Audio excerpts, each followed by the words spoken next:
There are lots of different processes that people go through to make a painting. Some people like to kind of work in a small area and expand out from there and almost finish that particular area and expand out. I don't tend to work that way. I tend to work over the whole painting and then kind of gradually pull the whole thing together at once, sort of thing, and then at the end finish it off with a few bits and pieces. So this is it blocked in. I'm going to come back now and put a couple of other layers over the top of it, and hopefully each layer that goes over the top, it gets closer to something that I'm happy with.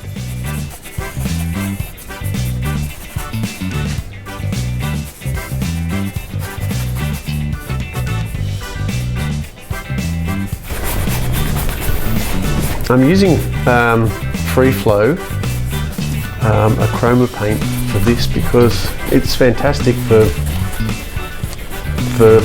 covering large areas really easily, and flows beautifully. And I use it a lot in my underpainting.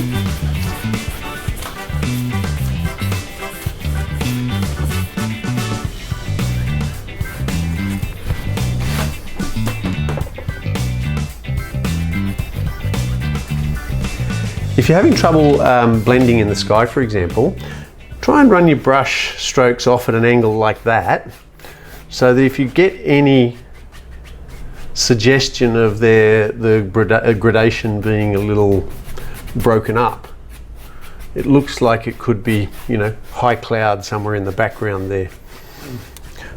One of the things with water is it's highly reflective. I've just painted the sky here. Now I'm going to put some reflections on the surface of the water here. So what I do is I take this color here and put the reflections here. And as I get closer up here, I put this color. But because I'm looking down into the water, I'm going to see less sky reflected. So there'll be less of this color. And as I get up here, there'll be more of this color.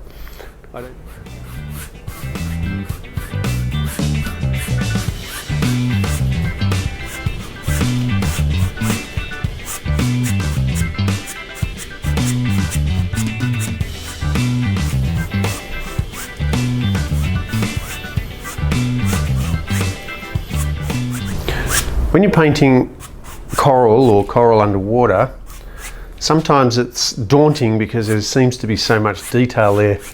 But it's a good idea to keep in mind that at some point you'll be reflecting the sky over a lot of that detail. So a lot of the stuff that you're actually worried about painting will be buried by the reflection of the sky. So as you can see there, a lot of those brush strokes or those imperfect marks before are now starting to look almost acceptable. So I'm about to paint these clouds in the background here and just wanted to get the color right. So you'll notice that there's all these little spots here. That's just me experimenting and just seeing if the colors are right. Think of those areas that you haven't completely resolved as being workspaces. So if you can just experiment with different colors and stuff there. It's the beautiful thing about acrylics, you're always going to paint over it.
So as a little tip, if I use a crosshatch to kind of create the illusion of the fluffiness of the clouds, but then as a reflection or in the reflections, I use a longer brush stroke and sort of drag it across, that creates the illusion of the reflection sitting on a flat surface and receding off into the distance.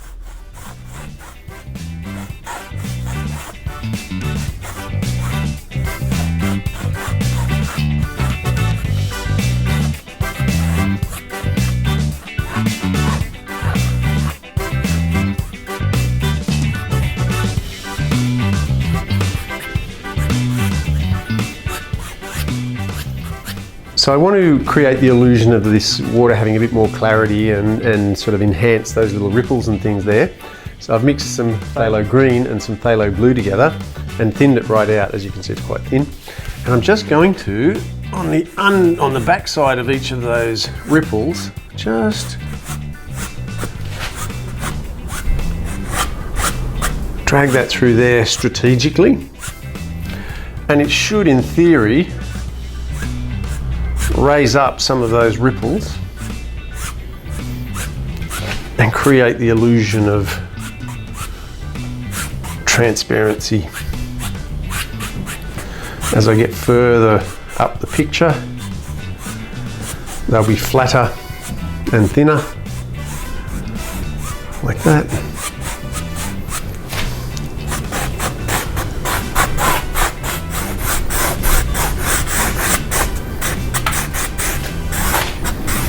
It doesn't hurt to bump one up a bit more than the other every now and then. When you're doing these lines, particularly as you're getting closer to the horizon, it's really important that they're level. If they're skew-if, it'll set off everyone's alarms and they'll start running for the hills because it means that something's gone horribly wrong with the ocean.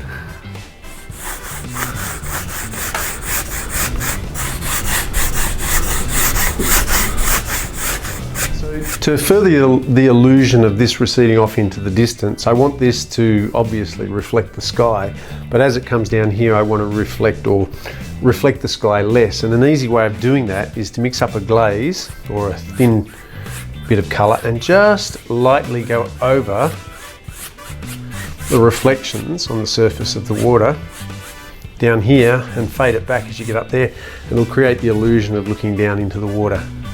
So there's a couple of little tips to help you create the illusion of reality in water, and they're of course designed to get a nice effect fairly quickly. So make sure you subscribe to this channel.